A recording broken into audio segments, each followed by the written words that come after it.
pemandian kuno hampir mirip satu sama lain. Biasanya tradisi ini hanya dimiliki oleh keluarga kerajaan. Ketika sistem kerajaan itu hilang, beberapa pemandian dibuka untuk umum karena dipercaya sebagian orang mengandung kesaktian dalam penyembuhan. Beberapa pemandian juga dimanfaatkan untuk bersemedi atau mencari ilmu tertentu. Namun tayangan ini bukanlah bermaksud untuk membenarkan mitos yang ada, karena benar tidaknya itu tergantung pada keyakinan Anda. Pemirsa, inilah 7 pemandian yang dianggap keramat di Indonesia versi On The Spot.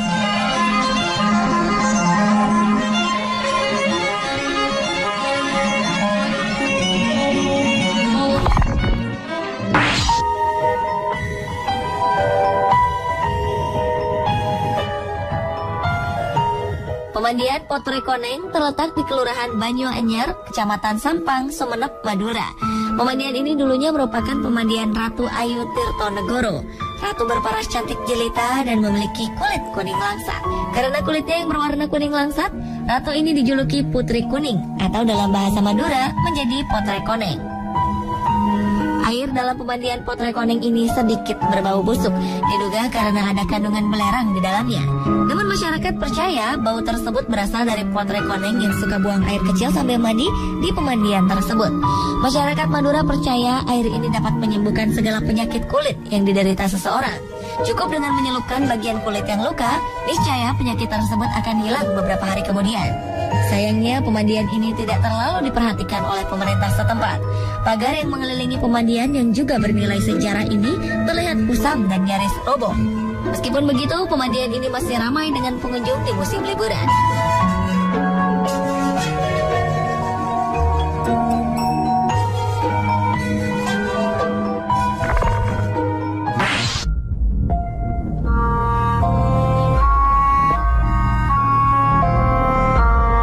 Jika berkunjung ke Kuningan, Jawa Barat, jangan lupa singgah ke Cibulan.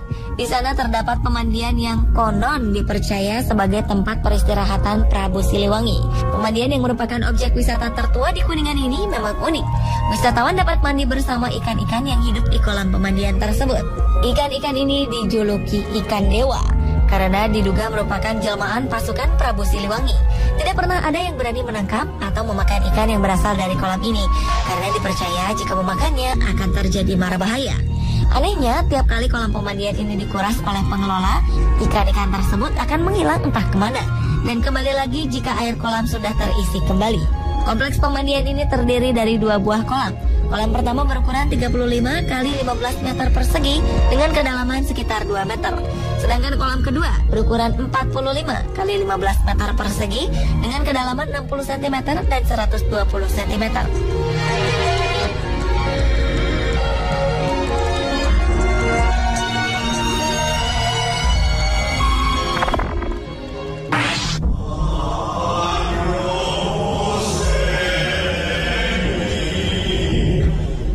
Berikutnya, seperti namanya, Aek Sipitudai yang artinya air 7 rasa. Pemandian yang satu ini memiliki 7 mata air yang rasanya berbeda-beda. Pemandian yang terletak di daerah Limbo, Pulau Samosir, Sumatera Utara ini merupakan objek wisata yang dikeramatkan penduduk setempat.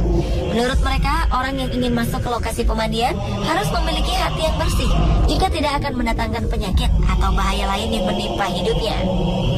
Konon, orang yang minum air dari pemandian ini akan dikabulkan permintaannya. 7 mata air dalam pemandian ini berasal dari mata air yang berbeda. Ada 7 saluran air yang mengalirkan air ini ke dalam bak penampungan. Zaman dahulu, ke-7 pancuran ini memang dibedakan menurut status masyarakat yang ada di Limbo.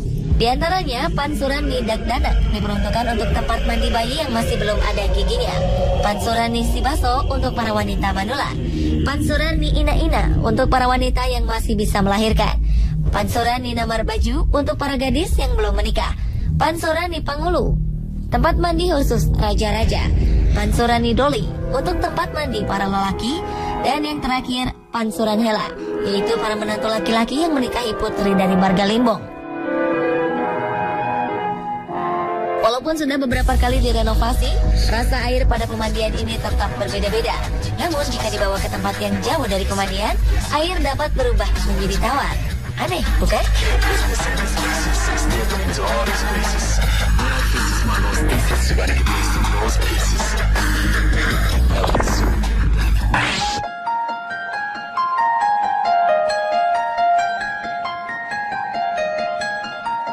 Pemandian Wartu Gede adalah pemandian raja dan putri raja pada zaman kerajaan Singosari.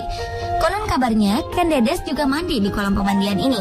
Pemandian yang terletak di desa Wartu Gede ini memiliki panjang 7 meter dan lebar 3 meter.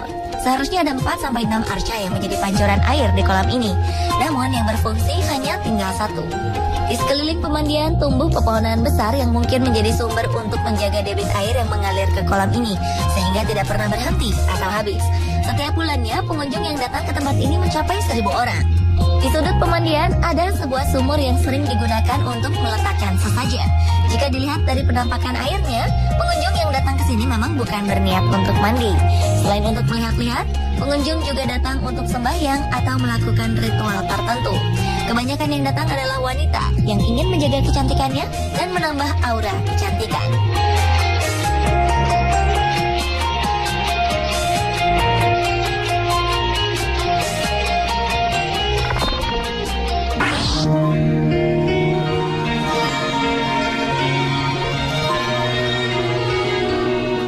Satu lagi pemandian yang merupakan peninggalan kerajaan Hindu-Buddha, yaitu pemandian Banyu Biru. Banyu Biru dalam bahasa Jawa artinya air. Disebut Banyu Biru karena kolam pemandian ini berwarna kebiru-biruan. Kolam peninggalan kerajaan Majapahit ini terdiri dari 4 kolam. 2 diantaranya merupakan kolam alami. Dalam pemandian ini juga hidup ikan yang sering disebut ikan sangkaring. Tidak hanya puluhan, ratusan ikan hidup di kolam ini dan tidak ada yang berani mengusik keberadaan ikan-ikan yang konon keramat itu. Jadi, jika ingin berenang di pemandian Banyu Biru, kita harus rela berbagi dengan ikan-ikan tombro berwarna hitam ini. Khasiat Banyu Biru yang telah lama dipercaya masyarakat adalah bahwa airnya mampu membuat orang yang mandi di sana menjadi awet muda. Pada hari-hari tertentu, beberapa pengunjung mengadakan ritual khusus di dalam kolam Banyu Biru. Tujuan mereka berbeda-beda, mulai dari kecantikan, kekayaan, sampai memiliki keturunan.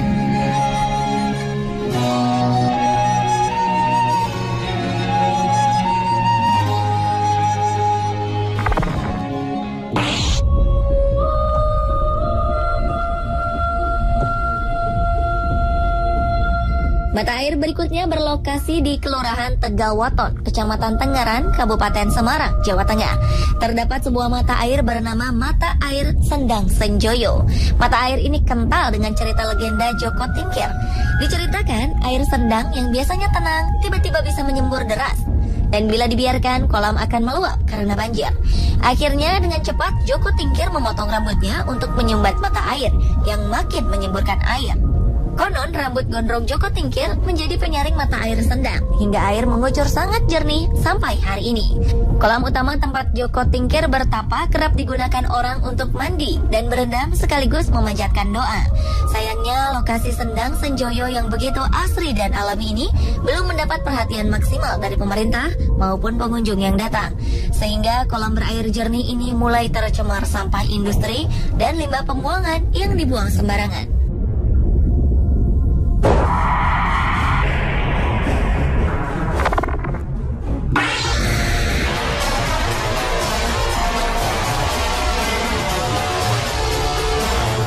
Pemandian yang dianggap keramat selanjutnya terletak di Desa Mangliawan, Kecamatan Pakis, Malang.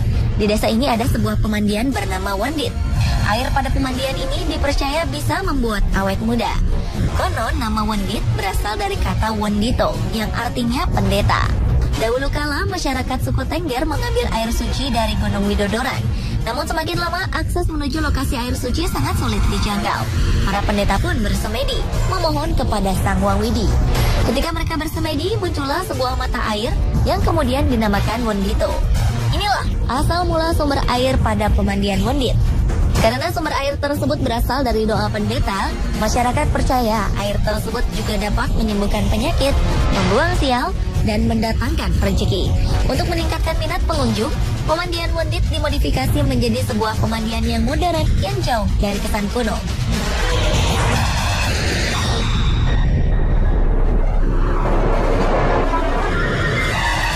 Pemirsa, itulah 7 pemandian alam yang dianggap keramat di Indonesia versi On The Spot.